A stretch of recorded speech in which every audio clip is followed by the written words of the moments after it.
তাহলে ওগুলো কেন আপনি রেখেছেন? আমরা দেখবেন, আমরা যারা সোকল আমাদের জেনারেশনে ভালো ছাত্র ছিলাম, সবাই আমরা কিন্তু কেউ বাংলাতে ভালো নাম্বার পেতাম না, আমরা ইংরেজিতে বেশি নাম্বার পেতাম। বাংলা সেটা দুর্বোধ্য মনে হতো। এবং এখনো দেখবে, এখনকার জেনারেশনে দেখলাম একই সিচুয়েশন। তাহলে যেই ছেলেমেয়েরা 12 বছর ধরে বাংলা পড়ে, ইংরেজি পড়ে, সেই সোনার বাংলার ছেলেমেয়েরা বাংলা লিখতে পড়তে পারে না শুদ্ধভাবে, ইংরেজি লিখতে পড়তে পারে না। এবং অ্যাজ ইফ নতুন করে আমরা একটা শিক্ষার সংকটে পড়েছি তা না, it has been A crisis. আমরা এই সংকটেই ছিলাম, এই সোনার বাংলায় লেখাপড়া ছিল না, এবং ছিল না এই জিনিসটাও আমাদের পলিটিশিয়ানরা বোঝার মতো ছিলেন না, কারণ তারা বস্তি আর চাঁদাবাজির মধ্য দিয়ে তারা পার্লামেন্ট পর্যন্ত গেছেন। এরা কেউ লেখাপড়া করে পার্লামেন্টে যায় নাই। তাহলে এই জাতির ট্র্যাজেডি হচ্ছে একটা মূর্খ generation have been the governors and rulers for generations for last 5 decades।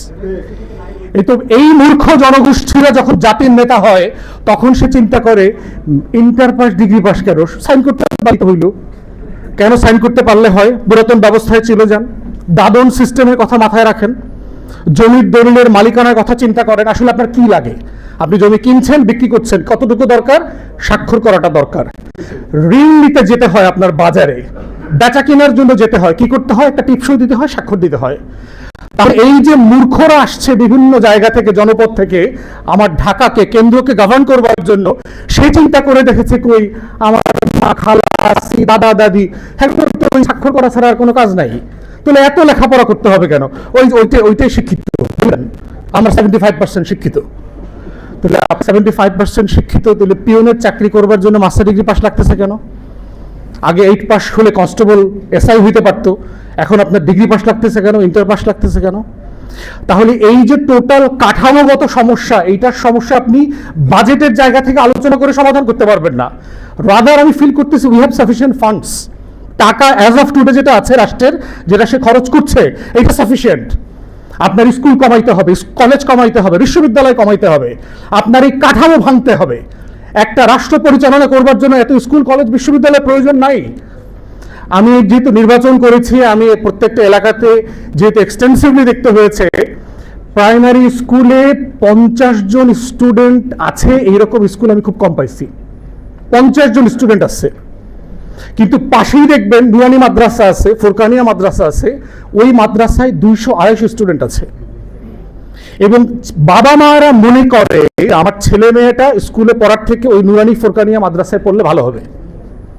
তাহলে আপনি রাষ্ট্র আকারে এমন একটা এডুকেশন সিস্টেম ডেভেলপ করেছেন যার উপরে আপনার গ্রামীণ জনগোষ্ঠীর পর্যন্ত আস্থা নাই।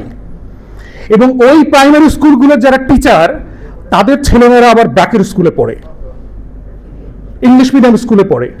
ট্র্যাজেডিটা খেয়াল করছেন? মানে যে ডাক্তার যে হাসপাতালে আপনাকে চিকিৎসা দেয়, সে মরার সময় কিন্তু ওই হাসপাতালে মরে না, ও সিঙ্গাপুরে গিয়ে মরে। মানে যেই উপদেষ্টা অথবা যেই মন্ত্রী আমাকে আপনাকে বড়ি খাওয়ায়, ট্যাবলেট খাওয়ায়, ও মরার সময় লন্ডনে যাবে। লন্ডনে যাবে তাও ডাক্তারের কাছে না, শপিং মলে যাবে ডাক্তার দেখাইতে। তাহলে এই সোনার বাংলার যে কন্ট্রাডিকশনস, এই কন্ট্রাডিকশন ফিলোসফিক্যালি যদি অ্যাড্রেস না করা হয়, এইটা বাজেটের প্রবলেম না। The problem is much deep down in our structural statecraft. এবং সেই জায়গাতেই হচ্ছে আজকে এখানে মাননীয় কয়েকজন সংসদ সদস্য আছেন, তাদেরকে এই জায়গাগুলোকে অ্যাড্রেস করতে হবে যে রাষ্ট্র আকারে ফাংশন করবার জন্য এই কাঠামো ভাঙতে হবে। সাহস করে বলতে হবে যে আমার দেশের অধিকাংশ কলেজ বিশ্ববিদ্যালয় শাটডাউন করে দিতে হবে, সিম্পলি বন্ধ করে দিতে হবে, কারণ এটার প্রয়োজন নাই, এটার প্রোডাক্টিভিটি নাই। পিয়ন হবার জন্য লেখাপড়ার প্রয়োজন নাই প্রাইমারি স্কুলের পরে। বিজ্ঞানীরা, গবেষকরা সবাই বলেছে আমরা আমাদের জীবনে যা শিখি এইটা মোস্টলি 14-15 বছর বয়সের ভিতরে শিখে ফেলি। আপনারা সবাই আপনাদের জীবনে আজকে তাকায় দেখবেন, আপনি সারাদিন যা